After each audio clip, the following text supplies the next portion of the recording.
Tenho o escuro como meu amigo agora. Dialogamos cotidianamente. Mas hoje recebi visita. Inconveniente, repentina, incômoda. Nem bateu na porta e ainda argumentou. Como você consegue mexer no celular? Só mexo, respondi. Como poderia respondê-lo de outra forma? Eu acho que as pessoas estranham demais, sabe?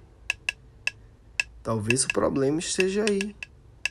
Um dia desses me perguntaram quando iríamos poder dizer que existe de fato a inclusão. E eu disse, quando não houver mais tal estranhamento. Quando pudermos andar sem sermos abrangidos pelo capacitismo. Quando o meio for coerente com a palavra. Quando eu puder ser eu, sem a pena das pessoas que me rodeiam. Até então, é o que eu vivo cotidianamente.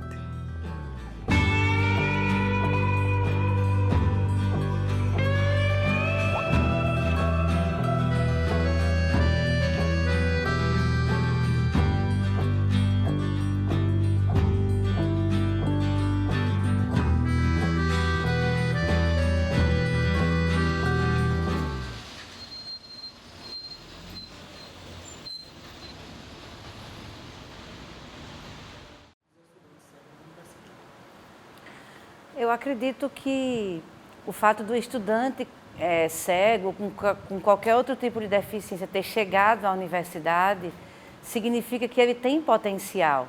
Significa que ele não é um incapacitado, como muitas vezes a família ou a própria sociedade julga que ele seja. Então, as perspectivas para um estudante com deficiência na universidade é que, principalmente, suas potencialidades sejam respeitadas. Que ele encontre nas diversas disciplinas um meio de poder mostrar para os seus alunos, para os seus professores e para a universidade como um todo, que ele é uma pessoa capaz, que ele tem um potencial e que esse potencial pode contribuir para o crescimento da sua turma de alunos e da universidade como um todo.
Meu nome é Jadson Gomes, sou do curso de Psicologia, tenho 34 anos, estou no 7º período, em conclusão, e perdi minha visão por meio de um afogamento no mar em Cabedelo.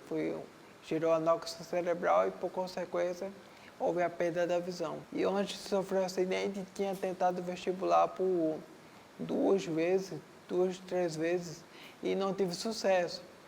Aí, quando eu sofri o acidente aos 20 anos, passei boa parte da minha juventude me recuperando, dedicada à reabilitação. E quando foi oportunizado o ingresso ao ensino superior, eu fui e não contei conversa, me inscrevi no Enem e assim eu fiz. Quando eu fui aprovado, a princípio, para psicopedagogia, foi encantador, embora não fosse o curso que eu almejava, eu já queria psicologia, a psicopedagogia era algo que julgava interessante. Então, eu juntei o útil e agradável e fui experienciar a psicopedagogia. Até que, ainda cursando psicopedagogia, eu resolvi tentar mais uma vez o Enem e fui aprovada para psicologia. Meu nome é Priscilene Matias dos Santos, estou no 6º período de terapia ocupacional, tenho 26 anos e minha deficiência foi adquirida aos 10 anos de toxoplasmose. É um curso que eu sempre sonhei, que eu sempre almejei, e pelo fato de ser da área da saúde seria um desafio e tanto, mas também já preocupada pelo fato da acessibilidade, que eu sei que é precário dentro da universidade. No primeiro mês que eu vim para a universidade, meu noivo, atual esposo, passou um mês inteiro comigo aqui dentro da universidade, na qual eu não tive aparato de nada, porque tinha que fazer o processo seletivo de edital e durou um mês o processo seletivo, então foi um mês inteiro que ele passou comigo aqui dentro. Assim, a adaptação ela é contínua. Até hoje eu me adapto à universidade. Cada dia é um desafio novo, cada dia é matar um leão por dia. A sociedade já nos cobra isso diariamente, pois não temos uma cidade inclusiva, não temos uma sociedade inclusiva, muito menos uma academia inclusiva. Ela tem uma pública de inclusão relativamente efetiva, mas que inclusive me mantém aqui, mantém outros tantos, mas foi responsável pela exclusão de outros tantos, em função da sua incapacidade, principalmente arquitetônica, de manter os estudantes aqui dentro da instituição. Muitos alunos, eles não têm a gente como... antes de ser uma pessoa com deficiência, ser pessoa, né? Porque nós somos iguais a eles, só que eles não conseguem ver isso. Tem muitos que passam e nem falam, não cumprimentam, na divisão de sala, de grupo, dessas coisas, não quer que a gente faça parte, porque eles não acreditam que a gente possa ajudar na questão do trabalho, que a gente tem capacidade igual a eles, então eles preferem excluir a gente. Andar, caminhar por essa instituição, para mim, é um tanto desafiador. E ter um programa de inclusão que tem bastante eficiência, como você tem aqui, entretanto, limitante por uma série de fatores, principalmente de ordem financeira. E a ameaça de cortes é uma coisa que mexe com todos nós. Cada dia que passa, nós convivemos com o desafio, com o assombrar de não ter mais com a ferramenta que nos mantém aqui, que é o programa Aluno Apoiador da instituição, que é um programa voltado para estudantes com deficiência, onde alunos, colegas, eles fazem uma inclusão daqueles com deficiência e para tanto, recebem uma bolsa de estudos, de modo que ele venha a se dedicar na inclusão desse seu colega, desse seu par com deficiência. E é feito da seguinte forma: o camarada vem, é auxiliado por ele nas atividades acadêmicas, extra-acadêmicas, sala de aula, extra-sala, na parte de locomoção. Essa ferramenta, durante muito tempo, foi extremamente útil, virtuosa e ainda hoje tem a grande responsável pela inclusão dentro dessa universidade. A Pró-Reitoria julgou que, para ser apoiador, você não precisa ter empatia para com o outro. E o interesse em ser voluntário a essa atividade. Você precisa ter uma baixa renda. E isso fez com que a atividade fosse mudada. As pessoas que se inscrevem para ser aluno apoiador, eles não são mais pessoas que estão com o foco de colaborar com a inclusão daquele deficiente no meio social e acadêmico, mas sim pessoas que precisam de uma bolsa. O fato de elas precisarem de uma bolsa faz com que elas se atendem exclusivamente à bolsa. E assim, pessoas que têm um interesse em fazer esse trabalho e porventura não têm uma vida social favorável, elas são exclusas de participar desse processo. Então, assim, é muito injusto porque acaba privilegiando pessoas que não necessariamente têm um interesse em colaborar com a inclusão e em detrimento de pessoas que têm o interesse que têm a necessidade financeira do programa. Então, muda-se o fim completamente. E, por fim, acaba gerando todas as consequências negativas dentro do programa em si.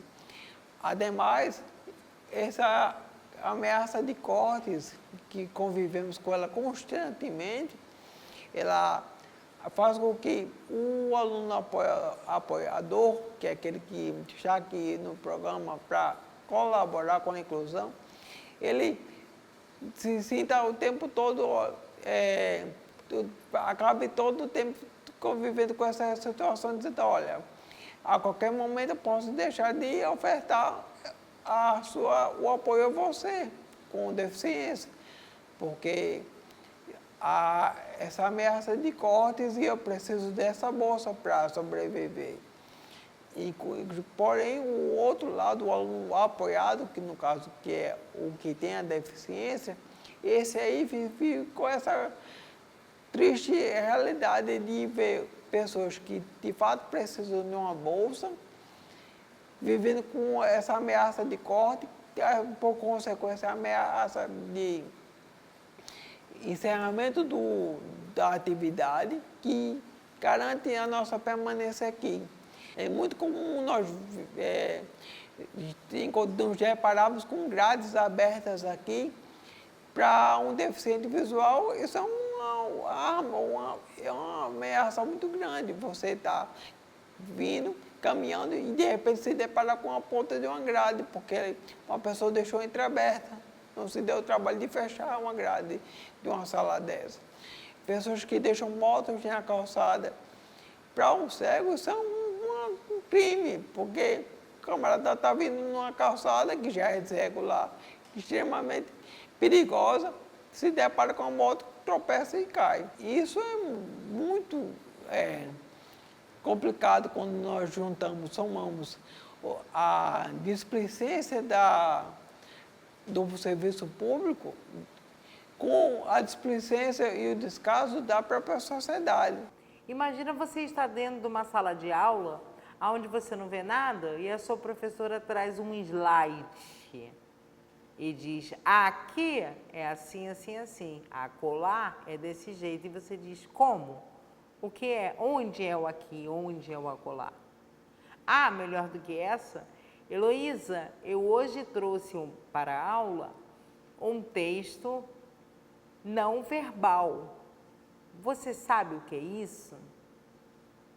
Eu pensei comigo, será que ela quer dizer que eu sou deficiente intelectual, debilóide, ou eu realmente não sei o que quer dizer não verbal em pleno curso superior?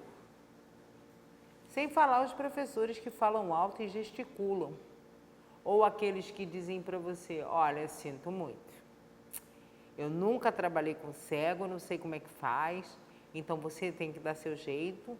Ou, ao invés de falarem comigo, fala com o meu apoiador. Avisa ela, eu do lado, tá? Avisa ela que a tarefa é essa, essa e essa.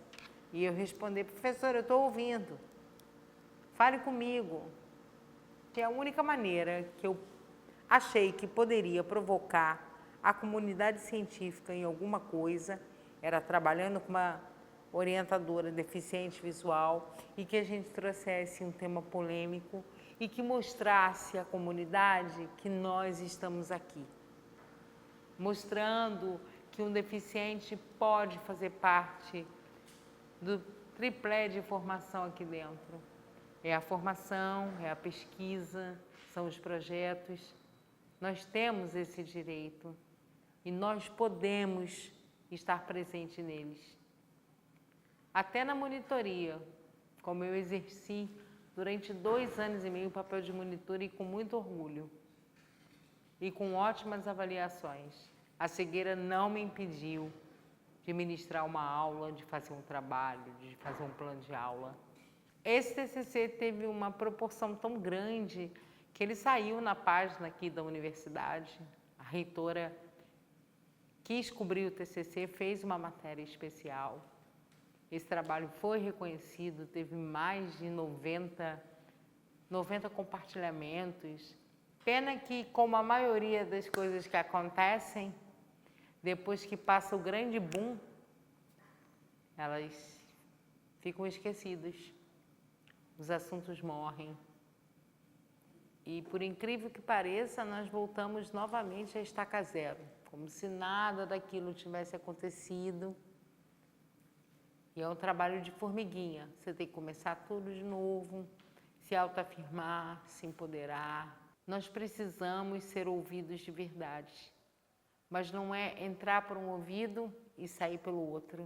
É entrar, plantar a sementinha e fazer com que essa árvore cresça e dê fruto. Talvez assim a gente consiga melhorar a sociedade um pouquinho mais e que a inclusão realmente seja realizada, tirando aquele olhar estigmatizado do pobre coitado que é deficiente, do tadinho que não ouve, ó, que linda que não enxerga. Ou então que as pessoas percebam que a cadeira de rodas e que a bengala é uma extensão do corpo de deficiente. Então respeite aquele espaço. Não saia se pendurando, nem pendurando bolsa, né? Vamos respeitar, porque sem aquilo ali a gente não consegue ter acessibilidade. Então é a extensão do nosso corpo. É importante. Se informem mais, leiam mais e levantem o nosso lema. Nada por nós, sem nós. Se você não sabe como agir, pergunte a gente. A gente não quebra, deficiência não pega, não é contagiosa. E acima de tudo, gente, a gente não pode amar aquilo que a gente não conhece. Então, libertem-se, arrisquem-se. Nós estamos aqui e queremos compartilhar tudo isso com vocês. Então, enquanto professora dessa universidade, professora de educação especial, que também já fui aluna de mestrado e doutorado da UFPB, nós recomendaríamos que todos os segmentos dessa universidade precisam adotar uma mentalidade mais inclusiva. Desde a reitoria da universidade, os diversos órgãos, o CIA, o NEDESP, mas também os diversos professores e cada aluno que ingressa aqui na UFPB, de olhar a pessoa com deficiência como uma pessoa que tem um limite biológico em seu corpo, mas que é uma pessoa repleta de qualidades. Então, quando a gente tem atitudes de acolhimento, quando a gente tem atitudes de abertura para estar junto com uma pessoa com deficiência, que é considerada como diferente, só o fato de ter atitudes já é um caminho para a gente romper muitas barreiras que se colocam aí como obstáculos e que impedem a plena participação das pessoas com deficiência. Quando a universidade como um todo, desde a gestão universitária até o seu corpo discente, tiver atitudes de abertura e acolhimento para a pessoa com deficiência, conseguir criar possibilidades de convivência igualitária, nós vamos ter, sem dúvida, uma UFPB muito mais inclusiva, uma UFPB sem barreiras. Esse é o sonho das pessoas com deficiência que aqui estão, sejam professores e alunos, por uma UFPB sem barreiras.